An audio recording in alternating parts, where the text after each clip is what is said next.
Today we're going to be covering the College Football 25 Dynasty Deep Dive Blog as well as the video that just released. There's a lot to cover here. This was over an 80-page document with over 17,000 words. So to save your time, I have created timestamps for each category. We're going to be talking about coaches and coordinators, all their archetypes, skill trees, the coaching carousel, recruiting, which is going to be my favorite thing in this, offseason, player development and management, red shirts, dev traits, abilities, including wear and tear. I will also be covering the college football world as a whole, including the 12-team playoff, awards, stats and records, scheduling, presentation and broadcast teams, and much more. I will also be touching upon custom conferences. They mentioned Team Builder as well. We're going to be talking about online dynasty features. If you only care about one individual thing, look at the timestamps, go there. And I do want to point out one thing quickly before we start. One thing I thought was really awesome. All the FCS schools in game seem to be inspired by YouTuber team builder dynasties that we've seen. For example, FCS Southeast, there is no denying that that's inspired by the UGF Pandas, which is really cool to me. They've also got an astronaut team that looks a lot like Rocket City Moonmen. There's a team that looks like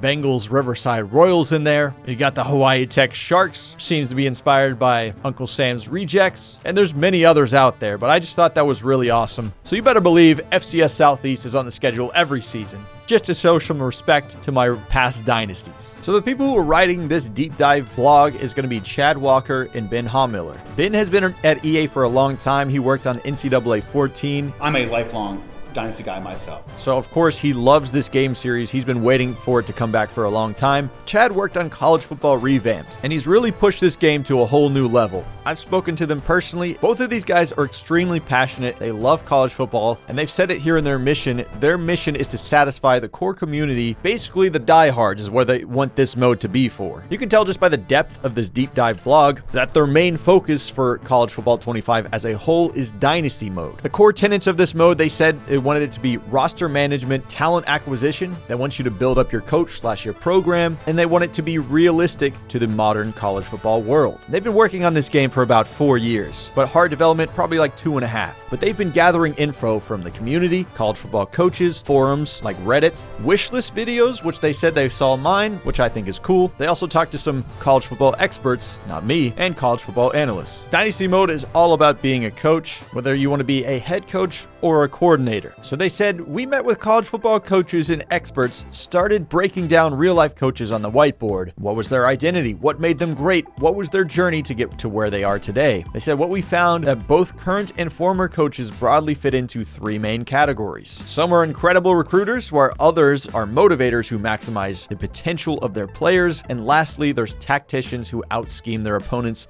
with on-the-field X's and O's. And they said there's also a number of coaches who were more of a hybrid between 2 categories. For example, there were coaches who were great at both recruiting and X's and O's. And after breaking down hundreds of coaches, 2 things were loud and clear. No coach was great at everything, and there is no single path to being a great coach. And this is like something they said touching upon specifically for NCAA 14 that everybody had a gripe with, is everybody went exclusively down the recruiting page simply because it was obviously the most valuable and there was little to no value to going down the game management path. In College Football 25, you cannot be great at everything. And the way they designed this is to where coordinators are supposed to either bolster your strengths or fill in your deficiencies. They said a rock, paper, and scissors relationship between coach types with no dominant progression path. And they said coordinators and how you build your staff matter. So the way progression works is you're going to start playing games, and as you play, you will complete coach goals that award XP. Once you earn enough XP, you will level up your coach to a maximum level of 50 and be awarded coach points. And coach points can be spent to upgrade your coach's abilities. Your coach can gain XP in 4 different categories, whether it be a single game, weekly, season, or career goals. Some of these include your players getting drafted. You can get it from individual games, like a single play, like getting an interception, just getting a rushing touchdown. But you can also get it for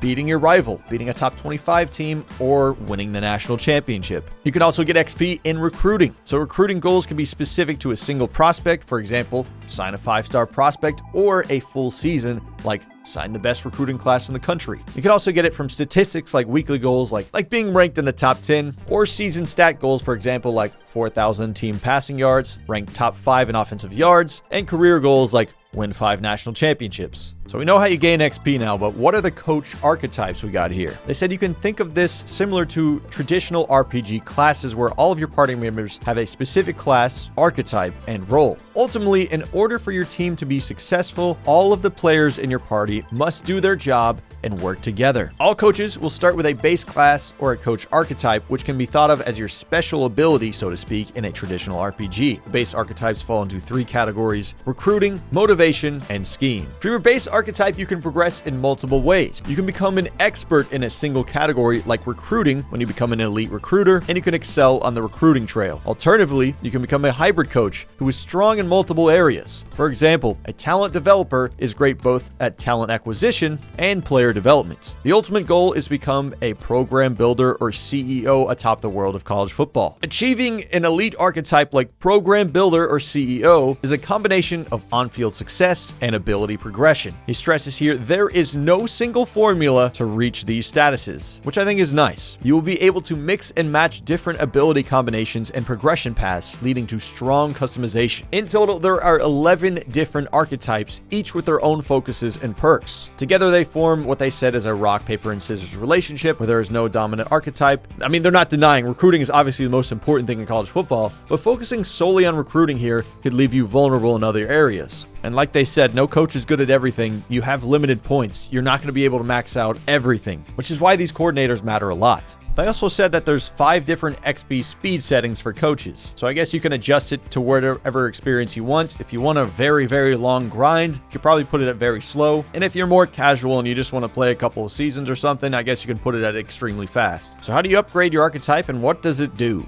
Each archetype has a set of prerequisites and objectives that must be completed in order to purchase them. For example, in order to become an elite recruiter, you must spend 50 coach points in the recruiter archetype and sign 2 top 5 recruiting classes. Once these goals are complete, the archetype becomes available for purchase with coach points. When creating your coach, you will select which base archetype you want to start with. The other 2 base archetypes will then be available for purchase without the need of any additional requirements. Purchasing an archetype unlocks new sets of abilities as well as new opportunities in the coaching carousel, which we'll talk about more later. Additionally, each archetype has a perk when it is active. For example, Tactician has the Winner perk, which awards additional XP every time you win a game, which I love that. Your active archetype is automatically determined. If you own Program Builder or CEO archetypes, they will always be active, regardless of how much you spend in other archetypes. If you do not own CEO or Program Builder, your active archetype is the one that you spent the most coach points in. All owned coach abilities are always on, regardless of which archetype is currently active. So how do these abilities work? Once you own an archetype, you can purchase the abilities within it. More than 50 coach abilities. Each ability can have up to 4 tiers, and every tier has a purchase cost associated with it. Every archetype, with the exception of Scheme Guru, Program Builder, and CEO, has their abilities broken down by position group. This increases the level of depth and specialization each coach has. No longer is a coach great at recruiting across the board. Now coaches will specialize in specific position groups, making your staff composition that much more important. In addition to position-based boosts, there are also coach abilities with core gameplay effects. For example, the Scheme Guru archetype focuses on your gameplay style. If you're a coach who likes to play fast, you can upgrade fast tempo offense, providing you with the following boosts. Like I said, these are in 4 different tiers. So at the lowest tier, we got something called Battery Pack. Offensive players fatigue slower and hurry up. In the next tier, you get caught napping, increase the delay to defenders looking to the sideline at snap. At the 3rd tier, on their heels, you're going to get team composure boosts for first downs gained while running the hurry up. And at the top level, it's called Tip Your Hand, which gives you a chance to see the defense's coverage shell in hurry up. I do kind of like that these kind of things are urging you to play in a specific kind of play style. You got to form an identity around the way you build your coach, and you're incentivized to play within that role. Otherwise, you're kind of just wasting those abilities. You can also focus on upgrading the discipline/communication ability. At the lowest level, it's called Hater Blockers, which is a slight reduction in crowd noise. Second one, Teflon, is significant reduction of crowd noise impact on the road. Tier 3 is called Polished. Offensive players will commit slightly fewer penalties. At the top tier, Clean Sheet Offense. Offensive players will commit significantly fewer penalties. Now, I honestly don't know how often penalties are going to happen, but I imagine like on the road, they're going to be more common because we know they have those home field advantage effects set to the maximum.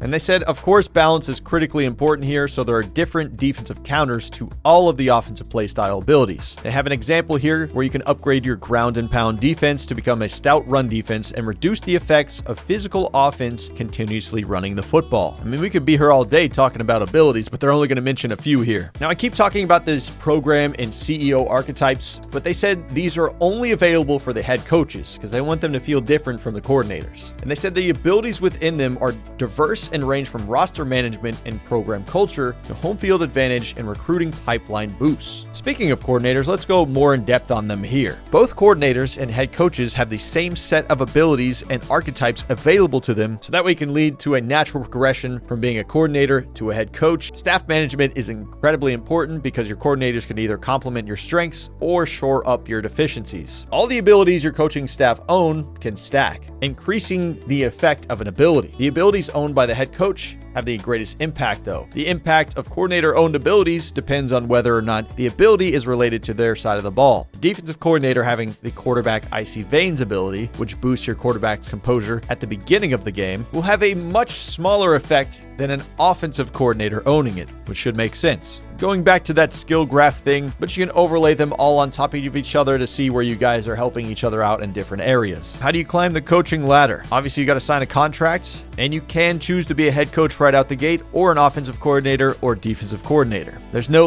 specific quarterback coach or anything like that. But coordinators have performance expectations just like a head coach, and all roles will have full control of recruiting and be able to play both sides of the ball during gameplay, which I think is nice because I feel like in NCAA 14, you were not allowed to play defense at all. And then I would just be recruiting only offensive players because I don't care about the defense when I'm offensive coordinator. But anyways, moving forward, your contracts have a set contract length and performance expectations, just like in real life. Failure to meet these expectations result in bad things happening. School expectations are determined by the school's current team prestige and program standing. The better the school, the higher the expectations. And there are 4 different types of contract expectations. Obviously, they're going to want you to win a certain amount of games. If you're at a higher level, they're going to expect you to win a conference championship, make the college football playoff, and even win a national championship. So if you're at Ohio State, Georgia, Alabama, those coaches are expected to be competing for national championships year in and year out. But if you're at Akron, they're probably just hoping you win 4 or 5 games. And your job security will fluctuate throughout the season based on the results of your games and whether or not you're trending towards meeting your contract expectations. The further you are from meeting your expectations, the bigger the job security will be hit. If your job security gets too low, you'll end up on the hot seat. And if the seat gets too hot, you'll be fired. Alternatively, meeting or exceeding your goal will result in increased job security. And of course, if you don't like the possibility of being fired, you can always turn off user coach firing in the Dynasty settings. Every win and loss counts towards that expectation of job security, but not all wins and losses are created equal. Beating a higher ranked team will have a larger impact than beating an FCS team. Similarly, losing to an FCS team is not a good look. So if you go play at Georgia and you lose to FCS Southeast, your job security is going to be in the dumpster. Just like NCAA 14, the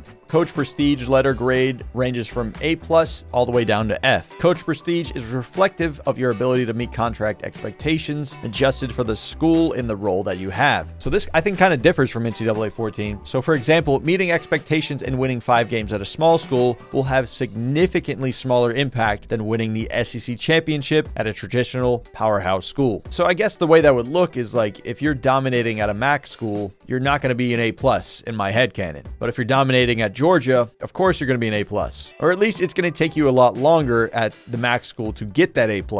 At the end of your contract, the school will evaluate whether or not they want to extend your contract based on your performance. If you're offered an extension, you'll be notified that the school has decided to extend your contract and will be automatically accepted. But don't worry, automatic acceptance of contract extensions does not mean that you're unable to change jobs. You can leave for a new job via the coaching carousel at any point in your contract, regardless of your current contract status. They said they auto-accept extensions to protect you from inadvertently changing jobs if you send past a contract extension offer without interacting with it. And your coach contract page looks a lot like NCAA 14. The UI feels ripped out and planted in here with some modern changes, which I don't mind. I like the look of it from NCAA 14, so that's totally cool with me. But now let's touch on the coaching carousel. I know a lot of people were worried this wouldn't make it into the game, but from my perspective, I feel like Dynasty mode would feel really weird without it, so I'm glad it's in here. But the coaching carousel in this game differs a lot from NCAA 14, and I think it's a good thing that it does this. I'll explain more. And the biggest way this diverts from NCAA 14 is it happens not over a single week, but takes place over the course of 5 weeks, from conference championship week to the end of bowl season. The Carousel is now an asynchronous experience. So like an online Dynasty where each user can evaluate their offers without the need to wait on somebody else. But how does the Carousel work? Like I mentioned, the Carousel kicks off during Conference Championship Week. During this week, all coach contracts are processed and the schools determine if they want to fire, extend, or let the coach contract expire. So if your school has decided to fire or extend you, you'll receive an action item notifying you of the news. If you're the head coach, you'll also be able to fire your coordinators during this week, which is cool that we get the option to hire and fire these guys, because that's not something you could do in NCAA 14. Once you advance the week, you'll arrive in bowl season and the first round of job offers will go out. Just because you didn't receive any offers in the first week of bowl season, or if you didn't like the offers you received, doesn't mean the coaching carousel experience is over. This system is way more dynamic than NCAA 14 because all schools hire and poach coaches from other schools, which means the previous jobs that a school was just poached from will become in a new available job, a completely unexpected job opening than 1 week earlier. Kind of think like how Lincoln Riley jumped ship over to USC. Now Oklahoma has a job opening that no one was really anticipating. You're going to see the school's coaching preferences, what happened to their previous coach, and who the top candidates are for the job. You'll also see the contract they're offering and what the contract expectations are. Once you accept an offer, you will stay with your current school until after the national championship game, which is when all the job changes are processed. This way, if you want to, you can have one last ride with your current team, coach any bowl games they play in, that kind of stuff. If you accept a head coach position, you will be able to manage your staff and hire coordinators at your new school. If you were fired or your contract expired and you do not accept a new job before the end of the carousel, you will automatically be placed on a new team after the national championship game. But let's talk about how the schools determine who they want to hire. So each school has a persona, which determines what they are looking for in their next coach. Obviously, they focus on a coach's level. The higher a coach's level, the more powerful they are and the more abilities they have. Schools are always looking for the highest caliber coach they can find. They are also grading on schemes. So like certain schools like the military academies want a coach who runs a specific type of offense or defense. I think this is going to help the simulations deep into Dynasty mode, where like Army's not going to be running the air raid 10 years in, I hope. I want them to retain their identity. Schools also look at the archetype, so schools have a preference on the type of coach they are looking to hire. Just like the real world, Blue Bloods prefer elite coaches who are a program builder or CEO. All coaches have a primary pipeline, which provides a boost in recruiting. This is meant to simulate an area of the country where they have strong ties and relationships in recruiting. Schools prefer coaches whose primary pipeline is the same one as a school's recruiting pipeline. I think this is pretty neat, but I'll talk more about pipelines in the recruiting section. And finally, schools will look at coach prestige. A coach's prestige is compared against the school's team prestige. A 5-star program is not going to hire a coach who is mid and only a C- coach prestige, which I think is good. Every job will list out the top candidates the school is targeting. Once the week is advanced, one of these 3 candidates will leave their current job and accept the open job. This allows you to predict which jobs may become available. It's going to be one of those 3. So let's use Lincoln Riley again. If you see he's one of the candidates for the USC job, that means there is a 1 in 3 chance that that Oklahoma job will be freed up. I really do think this coaching carousel system is more intriguing than the NCAA 14 one. It feels way more dynamic in my opinion. But as a coach, of course, you can manage your staff. So you can hire and fire your coordinators, which was not an option in NCAA 14. But we already established that as a head coach, you're not going to be great at everything, so finding coordinators that fit what you do well is very important. I think what a little note here, it is kind of neat that some coaches, they can be retired, they can be fired, hired obviously, but they could also leave for the NFL, which is a thing that happens in real life, so I'm glad it's put in here as well. It says managing your staff starts during conference championship week. During this week, you will be able to fire your coordinators, but it says be careful, this is the only week you can fire them here. After this week, you will be unable to replace a coordinator unless they are hired by another school. Your coordinators will not leave unless you fire them or they're hired somewhere else, but every coordinator has a standard 2-year contract. Once their contract expires, it will automatically be renewed for 2 years. But of course, if you don't like them, you can always fire them. But let's say they're hired somewhere else. Of course, you're going to have the opportunity to replace them in the coaching carousel. But starting in bowl week number 1, you can hire your new coordinators if you have an open position. The game is going to present you with a curated list. These coaches are chosen for you based on the needs of your school. It's the same logic that is used to determine the AI school's logic operates. So when looking at a candidate, you will be able to see their current school, active archetype, coach level, and what schools are interested in them. These are the schools that you would be competing with if you made them a job offer. You can also view the coach's talent tree, so you can drill down more deeply and see whether or not they would be a fit with your staff. When you make an offer to a coach, it is not guaranteed that they will accept it though. You can only offer one coach per position each week.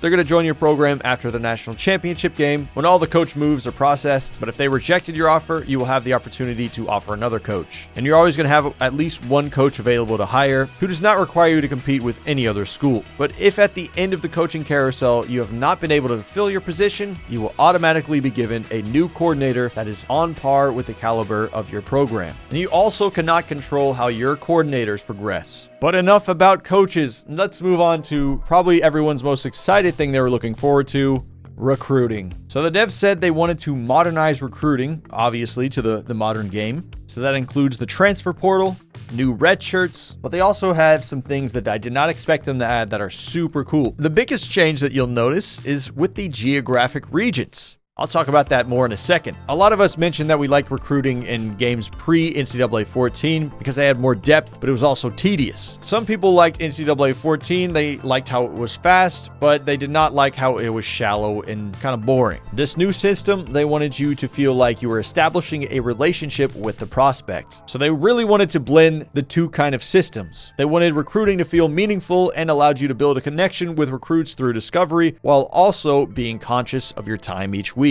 which I think is glad that they paid attention to that, because that's what pretty much everybody I know was saying. But they said ultimately we landed on 4 core goals when building your program. Number 1, they wanted to humanize recruits by giving them unique needs and motivations that the player has to discover by interacting with the recruit. They wanted to differentiate regions of the country by player caliber, quality, and type to authentically capture high school talent based on historical real-world data, which I will go more in depth later. This is something that I think is really cool. And they wanted to represent the different resources available to schools, ensuring the top schools can blanket the country while smaller schools will need to be more targeted with their approach. And lastly, they want to make the transfer portal feel authentically unpredictable. They're saying a lot of things I'm liking here. Like, I think one of the weirdest things in NCAA 14 is you would see smaller schools kind of just rise up out of nowhere. Like, Army seemed to be a perennial top 5 team for some reason, while Alabama seemed to fall off all the time, which was kind of a head scratcher. You think you're at the top of the mountain, you'd be able to stay up there. Let's go more in depth on the recruiting process, though. There's 3 distinct phases here: discovery, pitch, and the close. In the discovery phase, you are finding which prospects to target, what their skills are, and what they care about most. This stage is all about uncovering information about the recruit as quickly as possible. The sooner you can discover how well they align with your program, the better. Once a recruit announces their top 5 schools, it's time to pitch. You are selling the recruit on your program and what you have to offer. How well your school aligns with their motivations will determine how successful you are. And finally, you come to the closing stage. This is when you bring the recruit in for an official visit. If the visit goes well, you'll make huge gains with the recruit and possibly secure a verbal commitment following the visit. Ultimately, the recruit will make their final decision on National Signing Day. In this game, they can actually decommit too from their verbal commitment if you break their deal breakers, but I'll go more in depth on that later. But before we dive deeper into each of these, let's start by discussing how every program and recruit is unique. A lot of these will look familiar to you if you've played any college football game in the past. Grading scaled from D- all the way to A+. We got 14 different categories, and like I said, these will look very familiar to you if you played NCAA 14 or other NCAA football games. Talking things like playing time, play style, championship contender, program tradition, campus life, stadium atmosphere, pro potential, brand exposure, which is brand new. It's basically NIL and primetime games, academic prestige, conference prestige, coach stability, athletic facilities, proximity to home. Some things are pretty self-explanatory, like playing time. This represents how long it will take for a player to become a starter at their position. Playing time is individualized to each recruit and based on their position group and overall. So if you're recruiting a 65 overall quarterback and you've got a 92 overall sophomore, he's not going to like his chances to be starting anytime soon. I'll talk about the more unique ones and some that are new. Campus lifestyle is a representation of the city and area surrounding the the campus, as well as the campus itself. This is one of those grades that cannot be changed or impacted though, but brand exposure is the one that's brand new to this game. This grades a team's overall brand recognition, the potential NIL opportunities a player could get at the school, and how often the school plays in primetime games. Now, you cannot offer anyone NIL specific deals. You will not see your players getting any sponsorships necessarily. It just kind of represents the idea of it in this game. I'm not sure if they have any plans to add any specific things in the future, but this is what we got for this game. Same thing with campus lifestyle. Academic prestige cannot change. They said this ranks all universities based on real-world academic rankings. Decisions you make on the recruiting trail can impact the playing time grade. Even if a player is a starter today, signing new players in recruiting may negatively impact their playing time grade and cause them to enter the transfer portal. See, this is a new dynamic we've never had before. Like in NCAA 14, once they're on your roster, most people stay there. So you got to be careful with your recruiting decisions or suffer the consequences. We should note here that Championship Contender uses a combination of your top 25 poll ranking, team prestige, and an assessment of your current roster quality with blue chip ratio, which looks at the percentage of your roster that is made up of 4- and 5-star players. Most grades update dynamically throughout the season, while some only update at the end of every season. It's important to keep tabs on your grades throughout the season, and if you're trending in the wrong direction, it could trigger decommitments from verbally committed recruits, which I think is cool. I've never really had players decommit before in games that I can remember, at least in like NCAA 14, it definitely wasn't a thing. You don't have to check in depth each week at this thing because it says it's going to quickly give you a weekly summary of things that have made any changes in these areas, anything that was positively or negatively impacted. And it even shows you which players are at risk from transferring if it gets too low. These are things I hope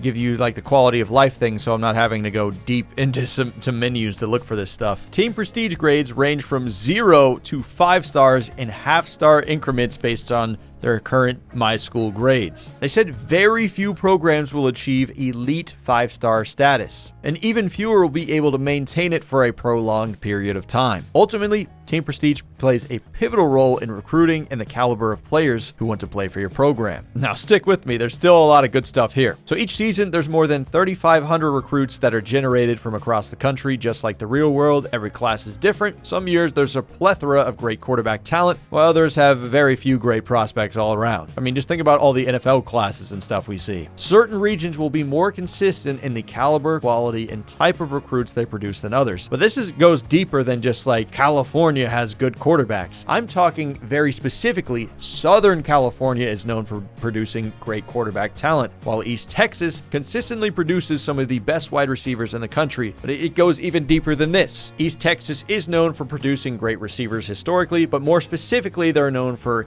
big and physical receivers. Whereas if you look at South Florida, you're going to see fast, deep threat receivers who have a smaller size. And they said, talking about pipelines, they said it was clear that even in today's day and age, recruiting is still highly regionalized. They talked about strategies and tactics with current and former coaches. And like I kept saying, they're rethinking the way this pipeline system works. So like you'll see it right away, it's clear that not every state is created equal when it comes to recruiting talent in pipelines. Having a pipeline in Florida is much more valuable than in New York. There's also different regions of Florida specifically. So the way it works in College Football 25 is Florida is not one whole mass of a recruiting pipeline. I'm talking specifically, there's 3 different pipelines in Florida: North Florida, Central Florida, and South Florida. Similarly, you got like Metro Atlanta has its own pipeline, but they're combining some other areas like New York and New Jersey are now one combined pipeline, which I think is neat. But overall, there's still 50 total pipelines. Each pipeline has 5 levels, and every school was given a pipeline level based on historical data. The higher your pipeline level, the stronger your influence in this region. This will boost a recruit's initial interest in your school and improve the impact of your pitches. And a thing to note here, a school's pipeline level will never change, which ensures that schools who are historically strong recruiters in a given region will always have an advantage. For example, Florida has historically dominated recruiting in Central Florida. LSU regularly reaches into East Texas and all along the Gulf Coast. So this accurately reflects the challenges of recruiting to a small school that is not located in or adjacent to a strong pipeline. And generally speaking, your school's pipeline will heavily influence the types of players you will be able to get and where they are from. The bonuses for being the highest tier in a pipeline are extremely strong, and schools are incentivized to recruit their pipelines. Together, pipelines and deal breakers create a much more realistic and less exploitable recruiting experience, but you can still land 4-star recruits at small schools. It's just going to take a very lucky fit, really, and a heavy investment of resources and time. But they said their hope here is that you'll no longer have to create custom house rules in your online dynasty to prevent your friend from cheesing the system, so to speak. But let's talk about what recruits care about here. So like we already established, there's the 14 different motivations a recruit can care about. What motivations they care about is influenced by their star rating. So for example, a 5-star prospect is going to care more about getting to the next level, winning championships, and growing their brand with NIL opportunities than a 2-star will. He's probably going to care more about academics, coach stability, and playing close to home, because this dude's not likely to go to the NFL. Every recruit will have 3 motivations, and we're going to call these 3 motivations is what their ideal pitch is. During the discovery stage, your job as a recruiter is to find out what their ideal pitch is. So you want to see what their 3 main motivations are. And you want to do it as fast as possible to determine if they align with your program or not. And you also want to see if your recruit does not align with your program. It's going to be an uphill battle to sign those guys. Now you can sway them into a more ideal pitch, but I'll talk more about that later. There is a chance that one of the 3 ideal pitch motivations is a deal breaker. And deal breakers represent a motivation that a recruit is extremely passionate about and will not budge on. So that's one that you cannot sway them whatsoever. If you do not satisfy their deal breaker, they will not talk with you. Additionally, a deal breaker stays with a player forever. So once they are on your roster, they will still have the same deal breaker they had when you recruited them to your school. You can think of this as like a promise to them. If you fail to uphold your side of the deal, there is a chance they will decide to enter the transfer portal at the end of the season. Every recruit will start with a list of schools they are interested in. When a recruit generates their initial top list, they evaluate every school's My School grades, which we talked about earlier, in relation to their ideal pitch and motivations. They also take into account their home pipeline and proximity to home. This means that recruits from Atlanta are more likely to have schools in the Southeast in their initial top schools. However, some prospects will look to leave home and play for a school further away if the schools outside their region better fit their needs, or if they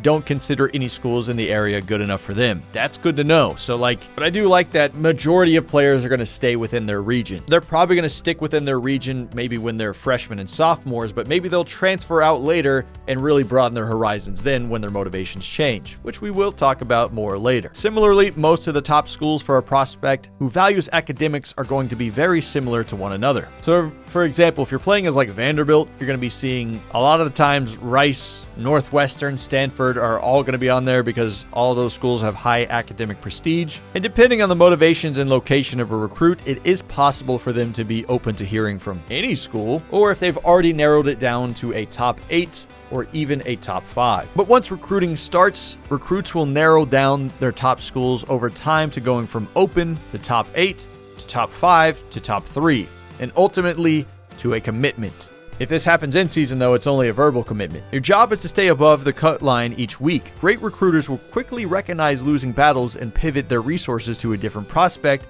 with more promise of commitment. After advancing the week, you'll be shown a recruiting summary of any changes in recruiting statuses so you can quickly identify where you need to spend your time that week. Like we said, if you're worried about anything being too tedious, there are things that they built into this game to kind of speed up the process. Let's go more in depth on each stage so you can get an idea of what it's going to actually look like. So let's start with stage 1 in discovery and prospect identification. So of course you can just go through the main prospect list and find guys that way. There's a recommended filter, which uses the same logic as the AI to fill that board. Takes into account your team position needs, what pipeline a recruit is from, a recruit interest in your school, and their star rating. But you can also quickly filter the prospect list where you can go by top prospect, star rating, and state. You can have even more control by searching individually in an advanced search, where you can search by position, player type, state, minimum star rating, height, weight, handness, which is specific to quarterbacks, so right-handed, left-handed, and you can also search if they're interested in your school. And I think what I like about the top 8, top 5, top 3 system is it's a lot different than the percent recruited thing from NCAA 14. It's more clear in what stage they're in. That also gives you an indication of how locked in you have to be if you want to recruit these guys. Just like past games, you can only have 35 prospects on your recruiting board at a given time. But on this page, you can see like if they're in a certain pipeline you have, see what stage they're in, what interest number you are for them, have you offered them a scholarship, what star rating they are. And there's a big red banner on it saying if it's a team need or not. So of course, team needs are always going to be a big thing here, but I think what is interesting about team needs is it changes based on your scheme. So it says like if you run a pass-heavy offensive scheme like the veer and shoot, you will need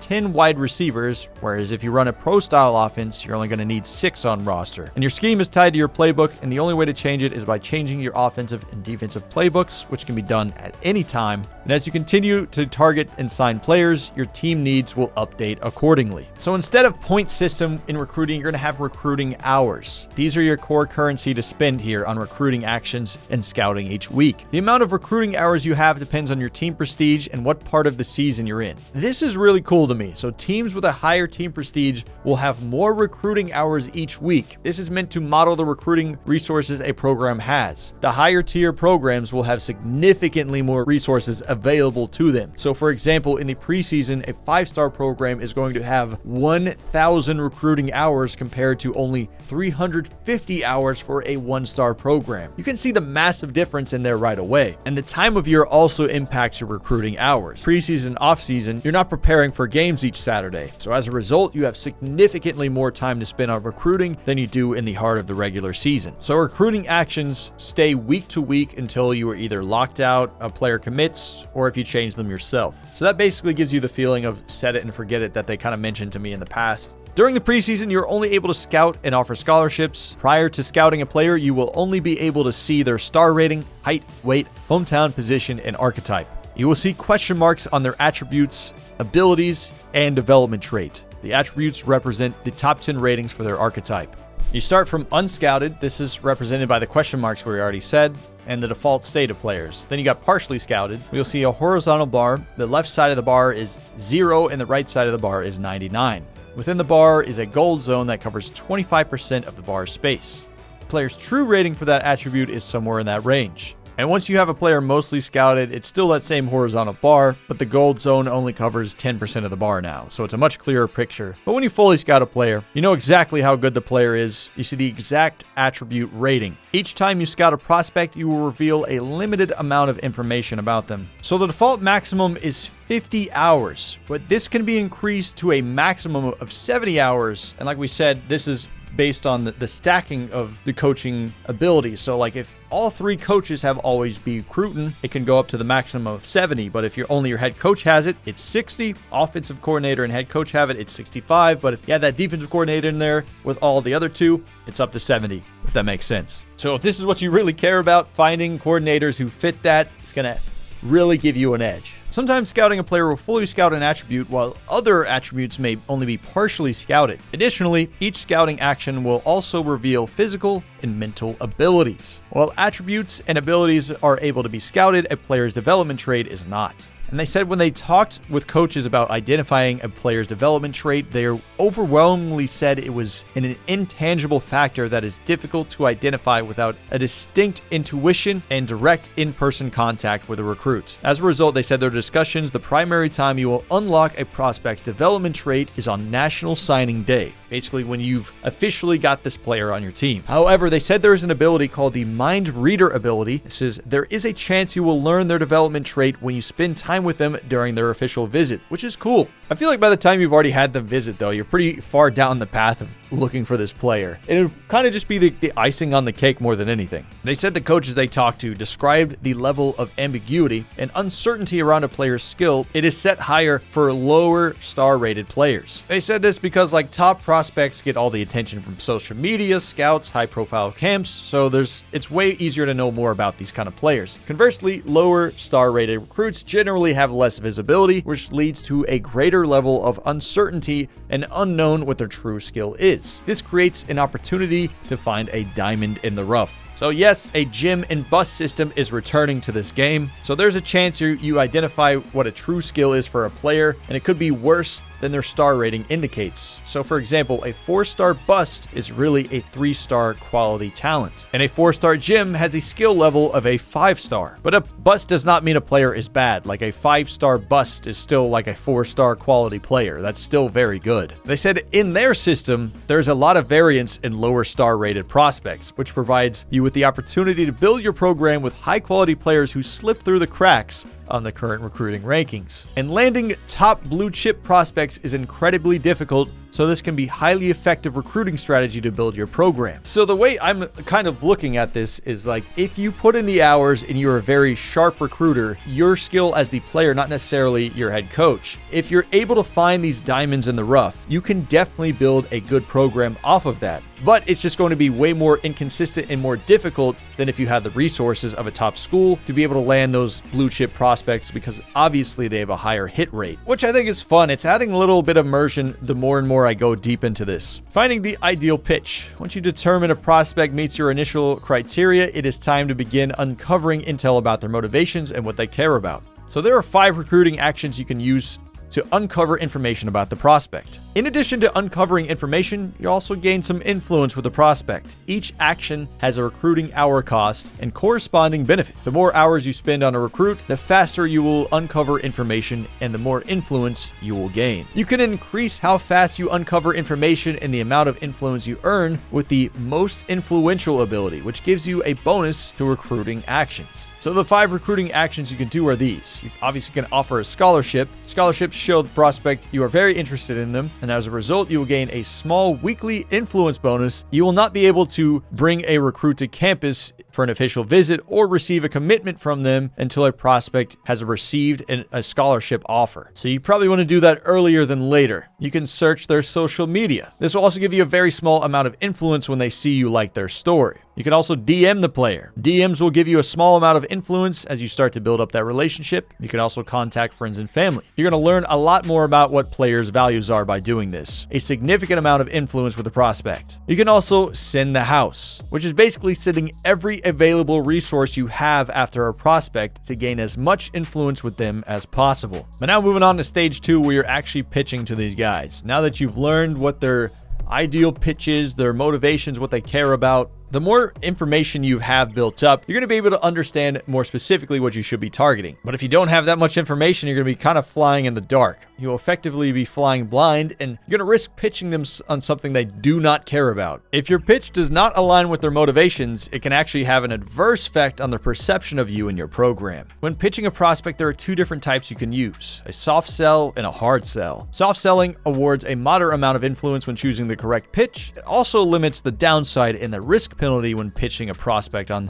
something they do not care about. So like, you probably want to do this when you have some idea of what the prospect recruit is motivated by, but if you really know what they want, you can hard sell them. Penalty is much larger here if you don't, so I'd be careful if you don't know what they want. You have the higher range of outcomes, like you have more influence when you use the hard sell, but it's also coming at a greater risk of completely annoying them. But they said you can also do this, like, to hard sell the recruit is when you know their ideal pitch, or if you're extremely desperate, you're just hoping for the best. After selecting a pitch type, you will then select your pitch. So each of these pitches is actually a collection of 3 motivations in one, and there is a total of 20 pitches you can choose from. So one example of this is called Sunday Bound, which is a pitch that sells a recruit on your school being a championship contender, having high conference prestige, and your pro potential, kind of all lumped into one. And how well the pitch aligns with the prospect's motivations, as well as your associated My School grades, will ultimately determine how well your pitch lands. And it says you can increase the impact of your My School grades with the upsell ability, which sounds like that's in like the recruiter tree if I had to guess. If your school does not perfectly align with their ideal pitch, or if you're looking for a way to get a competitive advantage, but like I mentioned way earlier, you can sway a prospect into an ideal pitch you want to sell. This can give you a competitive advantage. So successfully swaying a prospect will give them a second ideal pitch that is available to you. It is possible that a second ideal pitch creates a third ideal pitch combination as a result. Your chances chances of successfully swaying a prospect increases the more overlap there is between the ideal pitch motivations and the pitch you're trying to sway them on. It is possible to sway them on a pitch with zero motivation overlap, but that has a very low probability of success. For example, let's say the prospect's current ideal pitch is hometown hero, which includes campus lifestyle, proximity to home,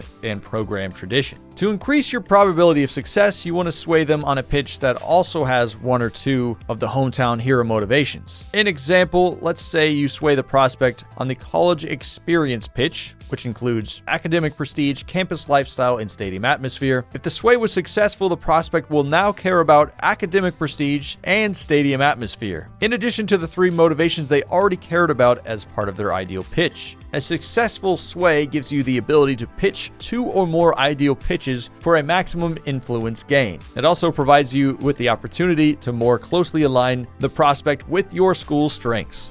This is an incredibly powerful action, and if used properly, it can separate you from the competition. Finally, stage 3, which is closing. This is when you bring in the prospect for an official visit and attempt to leave a lasting impression with them. In order to schedule a visit with a prospect, they must be down to their top 5 schools, and you need to have offered them a scholarship. No recruit wants to take their time to visit somewhere that won't even give them a scholarship offer. A recruit can only take an official visit to a school when they are on a bye week or they have a home game, just like in past titles. Additionally, schools only host up to 4 recruits in a single week. When scheduling a visit with a prospect, you will be charged 40 recruiting hours. The cost to schedule a visit does not include towards the maximum number of hours you can allocate to a recruit in a week. This allows you to continue to do your normal recruiting on the prospect in the same week you schedule a visit. A visit is broken down into 2 main parts. You got scheduling and activity. Timing is everything when it comes to scheduling a visit. Waiting to bring the recruit in for a big-time rivalry game late in the season could have a lot of upside, but it also carries the risk, since there is a chance the prospect will commit somewhere else prior to your visit date. To simplify it, big games really matter, but so does speed here. You want to be careful with your visits. Like if you're scheduling against FCS schools, most prospects will not care. There's less to gain there. And honestly, more to lose, because if you lose to that FCS school, that's going to be wildly embarrassing. So like the risk versus reward is just not worth it against an FCS school. You want to prioritize probably those big games. So there's pros and cons to each option, and I think limiting it to only 4 players allowed to visit for each week makes it so you have to space it around and make more decisions, be more selective. And there still is the factor of like complementary visits. So like a quarterback and a wide receiver together are going to have a complementary visit, but if you have 2 quarterbacks visiting at the same time, that's going to get pretty awkward pretty quick. But like I said, playing someone who's like a top 5 team could have major benefits to recruiting. Like players are going to remember that if you get that dub. But you could also schedule it on a bye week if you really want to, but that'll be a neutral visit. I really wouldn't do that unless you didn't have another option. After setting which date the prospect is going to visit, the next step is to select what they're going to do on their visit. There are 14 activities a recruit can do during a visit, and each activity maps to a prospect's motivation. The alignment of the recruit's interest level in that activity and your MySchool grade will determine how much the recruit enjoys the activity. Nailing the visit can often be the difference between bringing in a top 5 class or being left at the altar on signing day. But if things go well on your visit, there is a chance the recruit will verbally commit to your school following the visit. If a prospect is verbally committed and they have a deal breaker, they will decommit from your school if you fall below the required grade. Once a player has signed on signing day, you will have nothing to worry about until they arrive on campus. And then your next challenge, it's not over yet because you got to keep them happy when they're on campus, or they're going to hit the transfer portal. But recruiting, of course, would not be complete without the addition of the transfer portal. You can use the transfer portal to quickly upgrade your roster, but it can also gut your program if a mass of players head to the exits. Just like recruits, players on your roster also have a deal breaker. Deal breakers can be thought of as a promise between you and the player. So if you fail to uphold your end of the deal, there's a chance they leave in the offseason. However, falling below the threshold does not guarantee that they're going to leave. The probability of a player transferring after their deal breaker has been violated is driven by their overall. Players with a higher overall are more likely to transfer. So it makes it especially more important that you keep to those promises for those higher overall players. Keep in mind that every action you take throughout the season has potential to impact your school grades and therefore increase a player's chance of leaving. A perfect example is the coaching carousel, where coach firings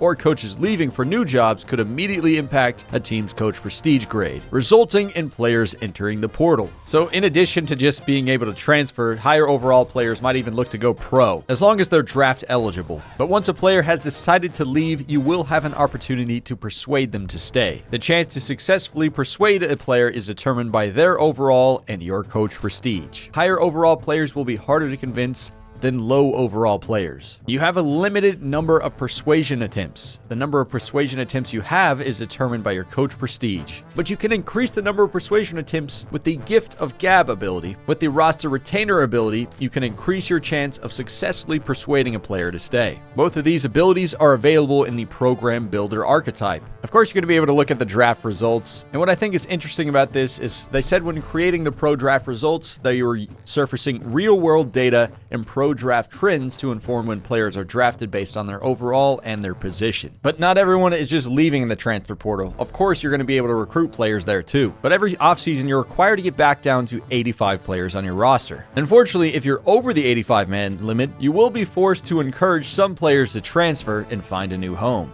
Even if you're at or below 85 players on your roster, you can still encourage players to transfer in order to make room for new players the next season. But you cannot encourage the brand new freshman you just signed to find a new home. So they wanted the transfer portal to feel unpredictable, they said. Some schools might have a ton of players leaving, while others may be completely untouched. And the transfer portal opens at the start of the offseason recruiting. And that's going to last you 4 weeks. But all those players will make their decisions by the end of signing day. And you'll notice these are happening at a similar time of the high school recruits at this point. This is a chaotic 4 weeks. Our players are committing quickly and team rosters are rapidly changing. Teams will have to constantly make quick decisions, sometimes with limited information, and you have to make a decision. Do you want to continue pursuing some of those high school recruits, or are you going to flip-flop and go for those transfers to try to immediately improve your roster instead of looking for long-term development? Like, how much time are you going to spend scouting these transfers versus just straight up offering them? Would you bring in a transfer in for a visit, and how soon do you want to do that? Every transfer is given a star rating based on their overall and has a national, state, and position ranking just like the high school prospects. But they said since people change over time, transfers are assigned a new ideal pitch and motivations. Every player in the transfer portal has the same deal breaker that caused them to transfer originally. So if you really valued like proximity to home, for example, that's going to stay the same. But the entire ideal pitch, so the other two might be different. And because they have new motivations, of course that's going to give them a brand new set of teams that they're going to have at their top schools. However, if you were like, let's say in their top 3 when they were freshmen, when you were recruiting them from other school and they're transferring out, there's a pretty good chance he's going to remember that you were on that list. So you're likely to be one of the top 3 schools going into his transfer portal recruiting stages. They said the blue chip prospects, the 4 and 5 stars, are in the highest demand, obviously, so they know more concretely at this point what they're looking for. They're only going to consider 5 schools. So if you're not amongst those 5, you're immediately out. However, with lower star rated prospects, this will vary in terms of the number of schools they are considering. Some will be completely open, while others will have as few as 3 schools they are considering. Your interactions with a transfer will be similar to interacting with a high school recruit. Depending on their stage, you will add recruit actions, pitch your school, and bring them to your campus on a visit to try and close the deal. When evaluating whether to target transfers or high school prospects, schools will look at each position on their roster throughout the season and monitor their immediate needs. If a position group does not meet their requirements, they will hold a spot on their recruiting board for an off-season transfer who believe they can come in and be an immediate contributor. But don't be surprised if you see teams finish early signing day with a light recruiting class in preparation for a big recruiting push in the transfer portal. However, they could look at the transfer portal and their priorities might change. What is cool here is College Football 25 features both an early signing day and National Signing Day. This marks the point where any players who are verbally committed to a school prior to signing day, they're going to officially sign now, meaning they no longer have a chance to decommit. Any unsigned players will become walk-ons. They said actively recruited players will sign with the team that has the most progress on them, as long as they have been offered a scholarship. So you're no longer having a guy just disappear into the ether, you know? Had that happen to me a few times in NCAA 14, and it was pretty strange. Now that we've gone super deep into recruiting, let's move forward regard to player development and management. And we're going to start off with the position changes. Just like you could in the old games, you can switch any position to any other position you want. So if you really want your quarterback to be a wide receiver next season because he's a crazy athlete but has a noodle arm, you can do that, of course. Just like last time, it's going to show you the projected overall of what they will be when you switch it over. But what's nice is there's a quality of life thing here. It's going to show you where they rank on the depth chart, number of players you already have at that position. But something to note here, when you're switching players to new positions, they're going to get a new set of physical abilities because different positions have different ones. The physical abilities and tiers they receive are determined by their new attributes. Mental abilities will not change unless the mental ability does not apply to their new position. But now let's talk about player progression. There's a lot of really good stuff here, so pay attention. So players can improve throughout the season, but the bulk of their progression and development happens in the spring and the summer, so the off season. One thing to note here, mental abilities cannot be upgraded. They said they wanted to do this to allow for greater differentiation between players. So what you see when they're freshmen will be the same when they're seniors. Players will automatically progress their attributes and physical abilities. Players will progress during the season based on their on-field performance, but the bulk of the progression will happen in the offseason. And there's a couple of things that affect progression. You have what year in school you are, so freshman, sophomore, junior, senior. You have coach abilities that can improve this, and you have dev traits. Younger players, like rising sophomores, will take larger leaps during the offseason than a rising senior. A player's coaching staff will have a significant impact on their development. For example, motivators can have the pay it forward ability, which awards bonus XP to a position group every time that position is drafted in the first 3 rounds, which I think is kind of cool. You can kind of establish yourself as, like, let's say, wide receiver university, kind of like how Ohio State and Alabama have done. Motivators can also have the put in work ability, which increases off-season development for players in a particular position group. Progression will then be further modified by the player's development trait. So yes, there are dev traits, but there's 4 of them here. The most common is called normal. These players progress at a standard rate, but you can still expect them to grow steadily over their career. The next level is called impact. They said this type of player can really change a team. They'll progress faster than normal with a higher upside.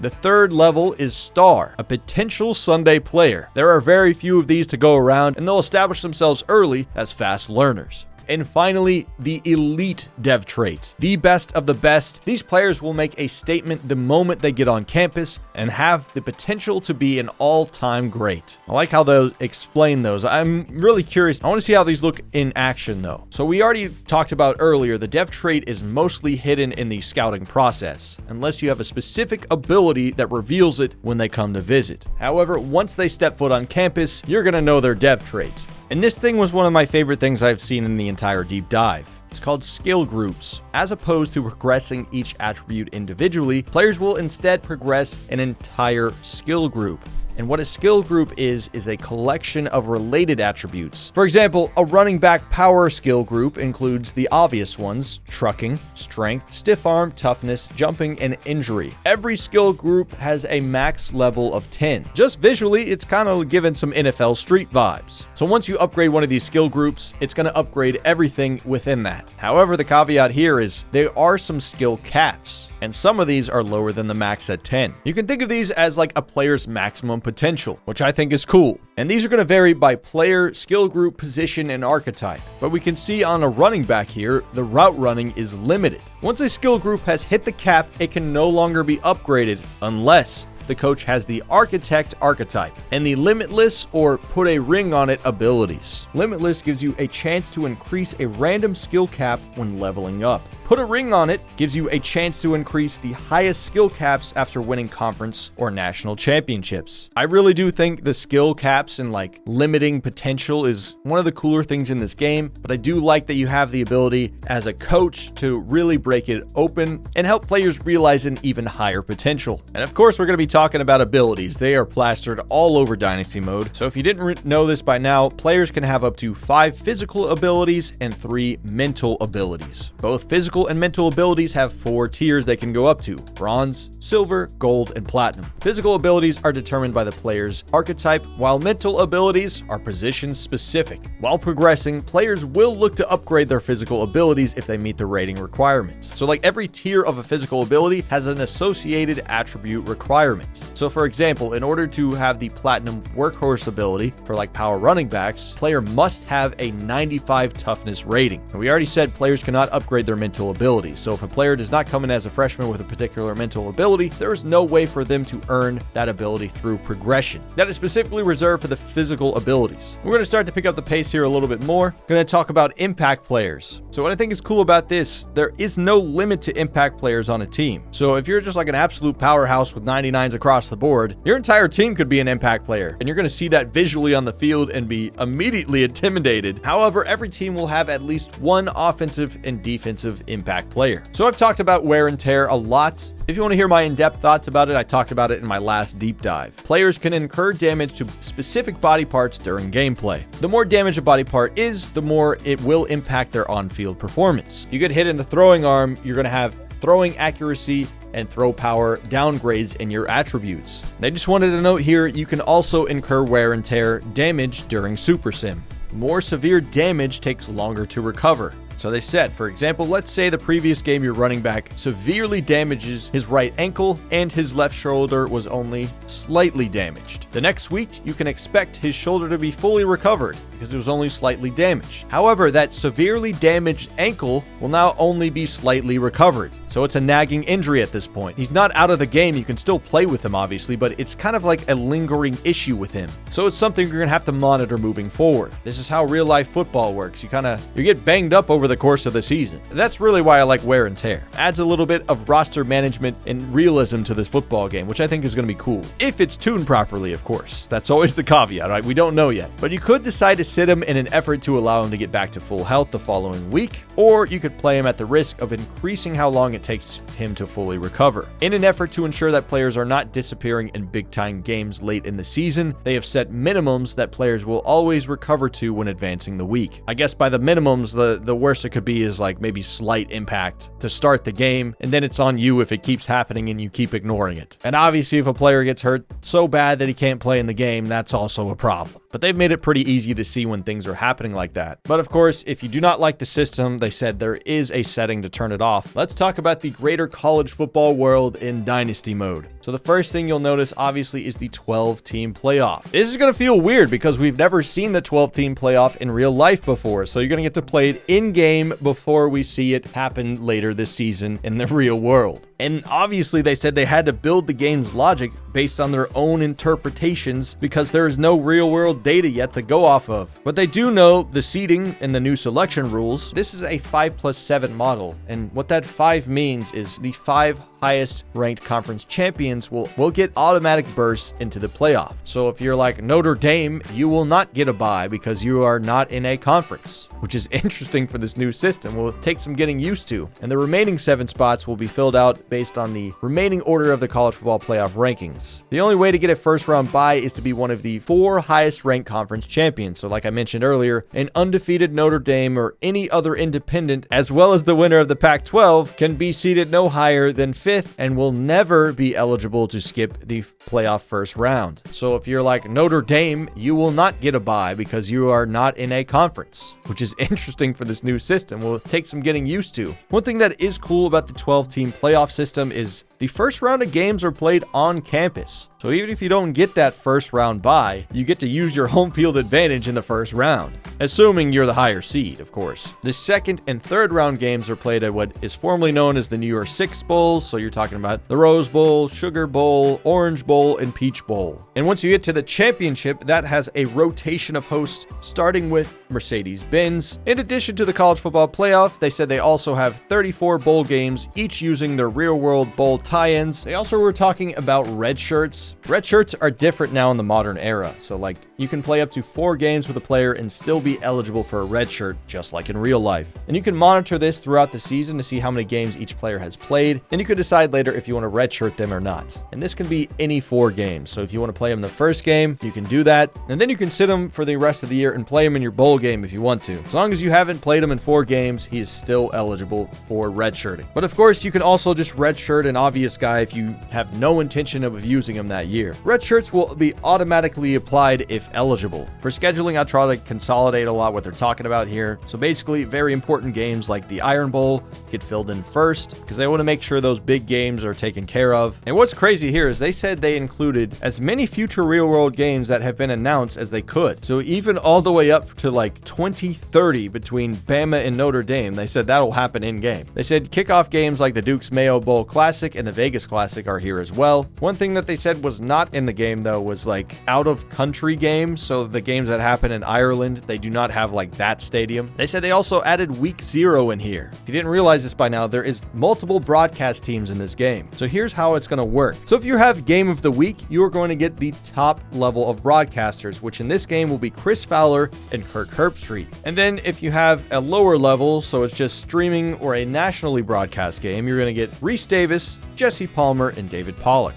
which I think is kind of neat. It gives those like very big games just an extra level of hype, I guess. If your school does a whiteout, blackout, checkerboard, striping, etc., you will see those crowd themes in the first home game of the season, for rivalry games, or if you are named Game of the Week. So it's a dynamic system. You cannot set that manually though. It just happens by itself in game. But of course, you can set your schedule and control your non-conference schedule, just like in NCAA 14. Conference games are protected, so you're not going to be able to change those. You also have the ability to control home and away, or make it like a neutral site game, that kind of thing. But specifically, if you're an online dynasty, only the commissioner control custom scheduling for teams. But how can we talk about Dynasty without Team Builder? They said you can import up to 16 Team Builder teams in a private online dynasty. The commissioner will need to replace existing FBS schools, just like in NCAA 14, with the Team Builder teams that they want to add when setting up the dynasty. Including Team Builder schools is only available at the start of a league, and they can only be used in private online dynasties. There's also individual and coach and coordinator awards you can win at the end of the season. They said conference, bowl, and national titles will contribute both to your coach's pedigree, but also your school's program tradition grade. For individual awards, of course, we got to start with the Heisman Trophy. They got the official naming rights for that, so that's cool. I think there's a lot of other awards that did not sign on those. We do have the Lou Groza, the Lombardi, and the Unitas Golden Arm Award. They have the Broyles Award for the best coordinator in the country to go along with the Head Coach of the Year award. Just like past games, you're able to see the preseason and postseason All-American teams. For records and statistics, of course, they're going to be covering season stats, team stats, career stats, coaching stats. They're adding in conference season records, individual game, and career records there. Now, if you're like a team builder team, who knows what your records are? Does it start from 0? That'd be pretty neat. Or can you set your records yourself? We don't know yet. One cool little thing that they did add here is helmet stickers. What I do find the most interesting thing about this, though, is the helmet stickers. They populate the helmet based on the player's quality of play. So the better he plays, the more helmet sticker he gets. And they said they worked with schools to make sure they populate the helmet as they would for a team in real life. General things they talk about here. Your dynasty can last up to 30 seasons. You can have up to 32 users in online dynasty, 1 user per school, so you can't have 2 people using the same team. And we already established the commissioner is in charge of the custom scheduling, and the commissioner is also in charge of settings for dynasty and advancing. You can transfer the user, you can force a win, and the number of times a game is played is going to be displayed for everybody. If it takes you 30 tries to beat the CPU, they're going to know that and they're going to roast you. Let's talk conference realignment and custom conferences. One thing they did say is schedules will match modern conference alignments. So like now the SEC has an 8-game schedule with 1 protected opponent. You can make a conference as small as 4 teams, and you can have your conference be up to 20 schools. You can also make teams independent, and you can edit the conference rules for like the championship location, do they have divisions, that kind of thing. Just like in NCAA 14, you can change this at the start of the dynasty or in the offseason. One very nice touch about this, though, is everyone knows who's been playing NCAA 14 and college football revamped, the patch would not update. So when you'd bring like James Madison over to the ACC, for example, it would not update that patch. It would be kind of an eyesore with a different conference in there on that jersey. But in this game, in College Football 25, it will update the patch on the jersey as well as the logos on field. So you could switch to any conference you want and it will update that, which I think is a nice little touch. And they wrapped up this Dynasty Deep Dive by saying the next one that you're going to see is the Road to Glory Deep Dive, which I am also extremely excited for. Like I said, Chad, Ben, and everybody who worked on Dynasty. It's clear that they had a lot of passion for this game. It's cool that you can see some inspiration from a lot of different games like NCAA 14 and other games before that as well. It seems like they mixed and matched, made the best version of that possible, and added in modern elements on top of it, which makes me very excited to try out this game and see if it sticks the landing.